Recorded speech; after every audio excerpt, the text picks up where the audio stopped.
Je vais reconnaître M. Elizondo pour sa déclaration d'ouverture. Mes salutations à Madame la Présidente Mess, Monsieur le Président Grothman, aux membres de l'opposition Connolly et Garcia, ainsi qu'aux membres du comité. C'est un honneur et un privilège pour moi de témoigner devant vous au sujet des phénomènes anomalies non identifiées, anciennement appelés OVNI. Au nom de nos courageux hommes et femmes en uniforme et de la communauté du renseignement, ainsi que de mes concitoyens américains qui attenderont ce jour avec impatience, je vous remercie pour votre leadership sur cette question cruciale. Permettez-moi d'être clair. Les phénomènes aériens non identifiés sont réels. Des technologies avancées qui ne sont pas fabriquées par notre gouvernement ni par aucun autre gouvernement surveillent des installations militaires sensibles à travers le monde. De plus, les États-Unis possèdent des technologies liées au PAN, tout comme certains de nos adversaires. Je crois que nous sommes au cœur d'une course aux armements secrètes qui dure depuis des décennies, financée par des fonds publics mal attribués et dissimulée à nos représentants élus et aux organismes de contrôle. Pendant de nombreuses années, j'ai eu la responsabilité de protéger certains des programmes les plus sensibles de notre nation. Dans mon dernier poste, j'ai dirigé un programme à accès spécial pour le compte de la Maison-Blanche et du Conseil de sécurité nationale. À ce titre, je comprends l'importance de protéger certaines informations sensibles dans les domaines du renseignement et de la défense. Je considère mon serment de protéger les secrets comme sacré et je mettrai toujours la sécurité du peuple américain en priorité. Cela dit, je comprends également les conséquences d'une confidentialité excessive et d'une gestion cloisonnée des informations. Cela a été particulièrement évident dans les suites des événements du 11 septembre, dont beaucoup d'entre nous se souviennent encore trop bien. Je crois que la grandeur de l'Amérique repose sur 3 éléments. A. Un Congrès vigilant. B. Un exécutif réactif. Et C. Un public informé. Au cours des 15 dernières années, j'ai découvert que certains programmes liés au PAN ont été, et continuent d'être, menés sans tenir compte de ces éléments. Bien que la majeure partie de mon travail gouvernemental sur le sujet des PAN demeure classifiée, une confidentialité excessive a conduit à de graves injustices envers des fonctionnaires et des militaires loyaux, ainsi qu'envers le public, tout cela pour dissimuler le fait que nous ne sommes pas seuls dans l'univers. Un petit groupe au sein de notre propre gouvernement, impliqué dans le sujet des PAN, a instauré une culture de répression et d'intimidation dont j'ai personnellement été victime, tout comme de nombreux anciens collègues. Cela inclut des enquêtes criminelles injustifiées, du harcèlement et des tentatives de détruire la crédibilité des individus concernés. La plupart des Américains seraient stupéfaits d'apprendre que le Bureau des Affaires publiques du Pentagone emploie ouvertement un officier spécialisé en opérations psychologiques comme unique point de contact pour toute demande liée au PAN provenant des citoyens ou des médias. C'est inacceptable. Beaucoup de mes anciens collègues et moi-même avons fourni des témoignages classifiés au département de la Défense et à l'inspecteur général de la communauté du renseignement. Par la suite, nous avons été ciblés par ce groupe avec des menaces pesant sur nos carrières, nos habilitations de sécurité et même sur nos vies.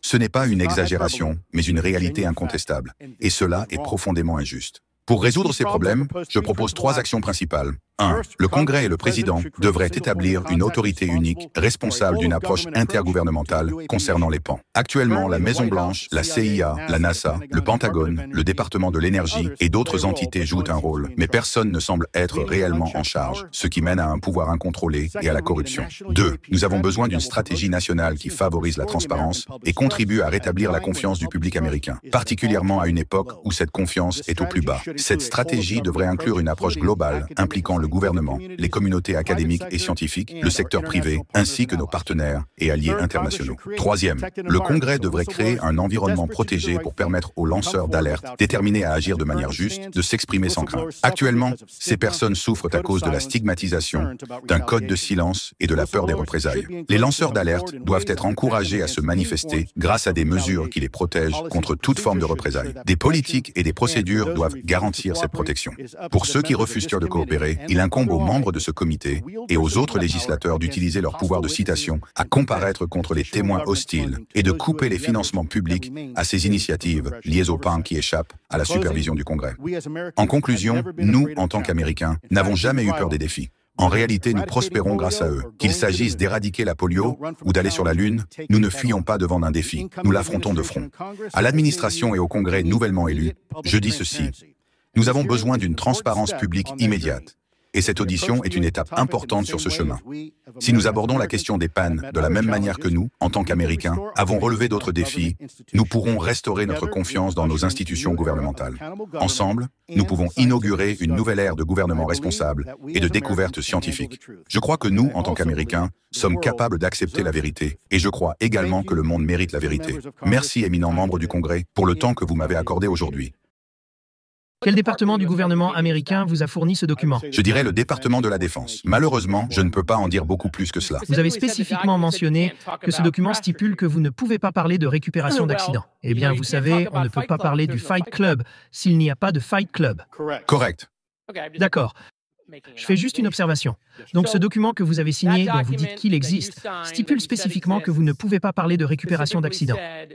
Correct, monsieur. Il imposait une limitation sur ce que je pouvais dire, car je m'exprimais déjà publiquement sur le sujet. Le document précisait que je pouvais continuer à parler de certains aspects, X, Y, Z, mais que je ne pouvais pas aborder le sujet des récupérations d'accidents. Décrivez-moi l'atmosphère dans laquelle vous avez signé ce document. Vous étiez seul dans la pièce? J'étais dans une salle sécurisée, SCIF. Un face-à-face, personne d'autre? Il y avait peut-être un assistant aussi. C'était dans une salle sécurisée, située dans une installation du département de la Défense. Pouvez-vous rapidement me donner un aperçu de votre parcours? Mon parcours est le suivant. J'ai étudié la microbiologie et l'immunologie à l'université. J'ai intégré l'armée américaine et après un court passage dans le renseignement militaire, je suis devenu agent spécial en contre-espionnage en tant que civil. Plus tard, je suis devenu agent spécial en chef, menant des enquêtes principalement liées à la lutte contre le terrorisme et l'espionnage, avec une certaine expérience en contre-insurrection et en lutte contre les stupéfiants. En 2009, lorsque je suis revenu au Pentagone après un passage auprès du directeur du renseignement national, j'ai rapidement intégré un programme initialement appelé OSAP, qui a évolué pour devenir ce que l'on appelle maintenant ATIP. C'est dans le cadre de ce programme que nous avons obtenu les vidéos que nous connaissons aujourd'hui, Go Fast, Gimbal et FLIR. Cela faisait partie de nos efforts, monsieur. Donc, vous n'êtes pas un théoricien du complot. Vous avez en réalité un parcours légitime. Eh bien, monsieur, je ne suis certainement pas un théoricien du complot. Je me base sur les faits. Très bien. Donc, lorsque vous étiez dans cette pièce, décrivez-nous la situation. Vous êtes dans une pièce, seul, dans une salle sécurisée. Quelle est la longueur de ce document? Environ une page recto-verso. Il contient essentiellement des choses qu'ils appellent trigraphes, dont je ne peux malheureusement pas vous parler davantage. Combien de temps vous a-t-on donné pour signer ce document? Autant de temps que nécessaire, Et si monsieur. vous ne l'aviez pas signé? Eh bien, je suppose qu'il y aurait eu des répercussions. Je n'aurais pas eu accès à certaines informations. Aviez-vous le droit de consulter ou de demander à un avocat d'examiner le document? C'était une option, mais il ne l'aurait probablement pas permis, car le document lui-même est assez explicite sur le fait que... Attendez, laissez-moi reformuler cela de manière plus claire.